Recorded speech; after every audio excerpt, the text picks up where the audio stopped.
Ողջույն հարգելի հետևորդներ, շարունակում ենք մեր աստղաբանական ճանապարհորդությունը տրանզիտային մոլորակների դիրքերի փոփոխությունների շուրջ։ Այսօր կխոսենք արեգակնային համակարգի ամենամեծ եւ առատաձեռն մոլորակի Յուպիտերի մասին։ Ինչպես գիտենք, Յուպիտերը իր հսկայական չափերի շնորհիվ հաճախ հանդես է գալիս որպես իսկական տիեզերական վահան, պաշտպանելով մյուս մոլորակներին աստերոիդների կործանարար հարվածներից։ Աստղաբանության մեջ Յուպիտերը համարվում է մասշտաբների ընդլայնման եւ հաջողության մոլորակ։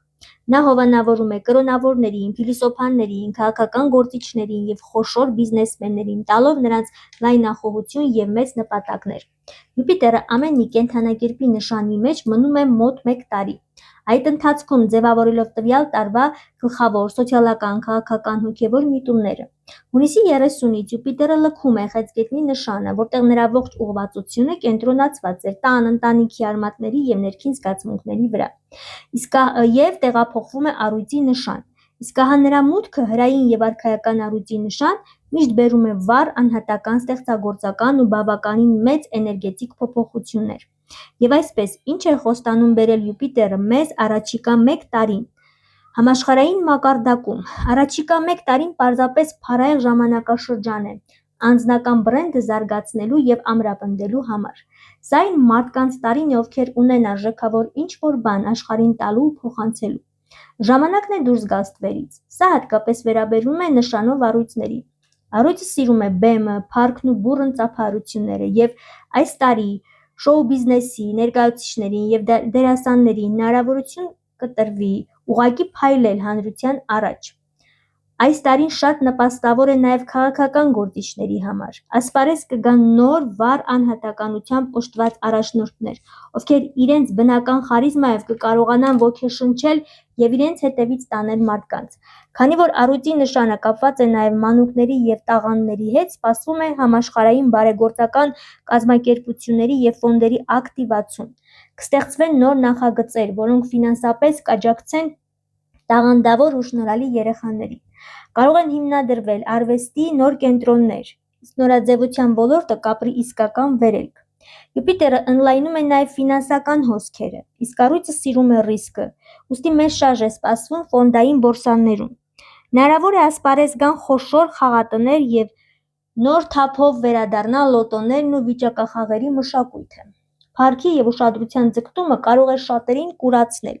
Կա մեծ վտանգ, որ մարդիկ հիվանդանան աստղային հիվանդությամբ, դառնան չափից ավելի եսակենտրոն ու գոռոզ, կորցնելով իրականության զգացումը։ Հիշեցնեմ, մենք խոսում ենք տրանզիտային Յուպիտերի մասին եւ այս կանխատեսումը ընդհանուր է, վերաբերվում է ընդհանուր մարդկությանը։ Իսկ ինչ փոփոխություն կբերի Յուպիտերը տրանզիտային Հայաստանին, ուղարկելով մեզ իր խորը էներգիան։ Այս կանխատեսման համար ես հիմք եմ վերցրել Հայաստանի 1990 թվականի օգոստոսի 23-ի քարտեզը։ Այս նատալ քարտեզում Յուպիտերը գտնվում է հենց առույցի նշանում եւ 10-րդ տանը։ Սա նշանակում է, որ առաջիկա տարում մենք ականատես ենք լինելու Յուպիտերի մեծ վերադարձին իր նատալ դիրքին։ Մունդան, այսինքն քաղաքական աստղաբանության մեջ 10-րդ տանը առույցի Յուպիտերի վերադարձը կանխատեսում է բախտորոշ շրջան մեր պետականության համար։ Մեր երկրի կշիռն ու վարկանիշը հնարավոր է միջազգային ասպարեզում նկատելիորեն բարելավի։ Հայաստանը կարող է ձեռք բերել նոր ավելի ծանրակշիռ դիրքավորում համաշխարհային հարթակներում։ Պետական կառավարման համակարգում կարող են լինել կարևոր բեկումնային որոշումներ։ Ասպարեզ կգան հեղինակավոր ու ծանրակշիռ մարդիկ,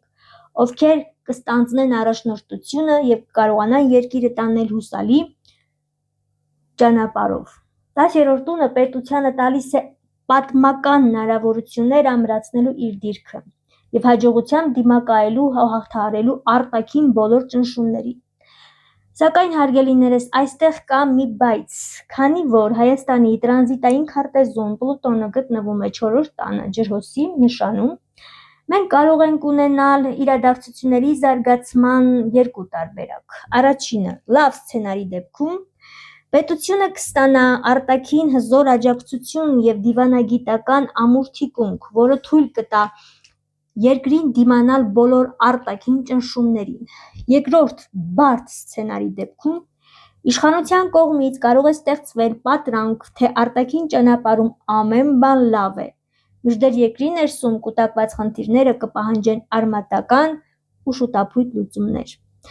Այս ամենի ընթացքը մեծապես կախված կլինի ինչպես արտաքին աշխարհի զարգացումներից, այնպես էլ մեր իշխանության դիվանագիտական հմտություններից ու ճկունությունից։ Բարեկամներ, սա իմ անձնական կանխատեսումն է, հիմնված իմ կողմից գործնականում փորձված եւ կիրառված քարտեզի հիման վրա։ Այն կարող է չհամապատասխանել այլ աստղաբանների կարծիքներին եւ դրա կարիքը չկա էլ, քանի որ յուրաքանչյուր աստղաբան ունի իր տեսլականը։ Հիշեցնեմ, այս կանխատեսումը վերաբերվում է առաջիկա 1 տարվա ժամանակահատվածին եւ մեզ ժամանակը ցույց կտա, թե մարդիկ ինչպես կօգտագործեն տիեզերքից եկող այս էներգիան։ Եթե այս հոլովակը ձեզ դուր եկավ, ապա հավանեք, բաժանորդագրվեք, առջևում դեռ շատ հետաքրքիր հոլովակներ են ձեզ սպասվում։ Կհանդիպենք։